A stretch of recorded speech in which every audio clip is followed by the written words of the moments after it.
Hello everyone, today I want to help those of you who are like me who don't like to waste things.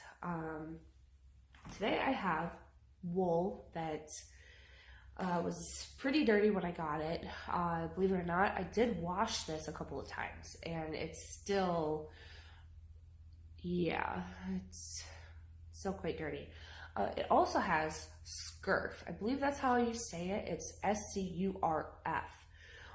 That is it's like skin flakes, but it's not like normal skin flakes. It's not like dandruff at all. I didn't even know about it. This is my first fleece I've ever done. I noticed it after I washed it, and when I started picking through it, I found a whole lot of little flakes in there. I thought it was dandruff, so I thought, well, they'll fall out if I shake it up, spread it out a little bit. And then these flakes are more oily. When they get wet, they really cling on. So they're very hard to get rid of. But I did find, somebody said to use like a fleet comb or a lace comb or something like that to get through it. Well, I know how those fleet combs are. I know that the bristles bend, they break off. So it's like, I'm going to be spending a lot of money buying new combs just to clean all of this, plus more, because I have a lot of it done already. I'm going to be spending a lot of money on this wool that's not top grade anyway. So, I got an idea. So I went to Family Farm and Home, and I purchased this dog brush. It was about $9 something, probably about $10.50 with tax and everything. I ended up getting it so that I could try and brush the scurf out. And it actually works pretty well. Now, the one thing you're gonna have to understand though is you are gonna end up with a lot of waste. This is a lot of it.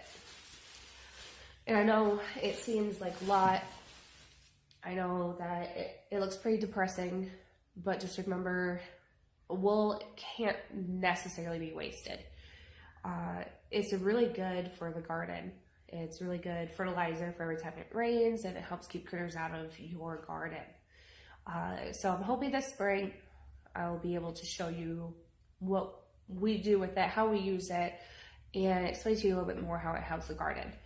But right now, I'm going to show you how I clean the wool.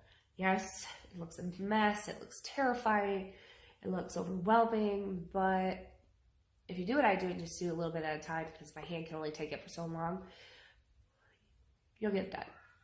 So first off, I use my knee to brush it out. So I took a pair of old jeans that I had, and I cut the very end of the leg off, and I put it on my leg to cover up my knee so I don't wreck my other pants. So this one I already have. Let's see. So I'll show you how I do it.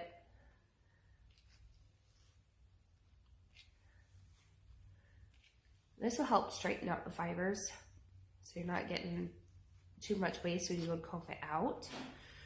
So you want it all pretty much going in the same direction, and you want to be able to hold on to one side of it. Sorry, my allergies are terrible this year. So here we got it. I'm going to add this to it. So what I do is I wrap it around my finger, just like this, and I hold on to it.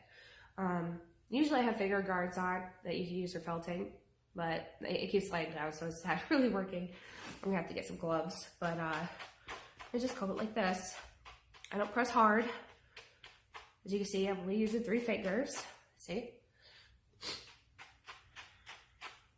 Flip it over.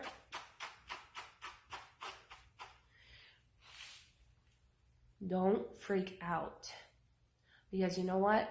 You save at least some of it by doing this. You're not throwing away the whole thing. Okay. See, as you can see, And this isn't even all of it. I've spun quite a bit of this. Quite a bit of this wool from this fleece. So, heat brushing it. Pull some of this stuff out. Twirl around my finger again and do this side. There's also, you can see this clump here. That's just from the hair being damaged. It is not from the brush damaging it. The wool was already damaged.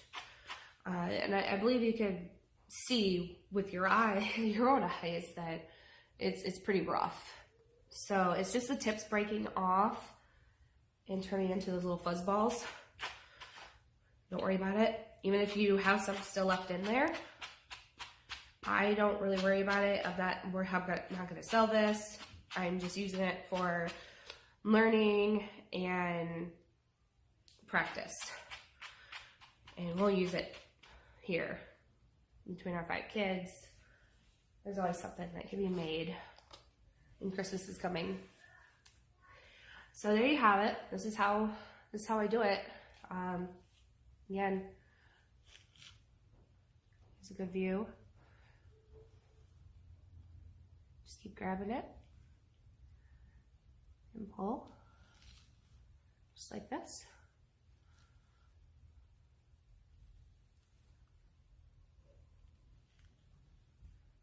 When you think you have enough,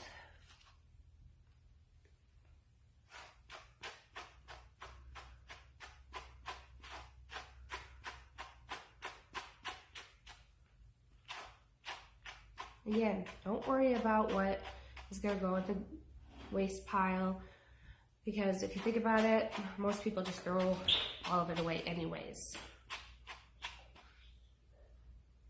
And there you go. I hope this helps you guys. Till next time, I will show you how to spin it up and get started on a spinning wheel. See you then.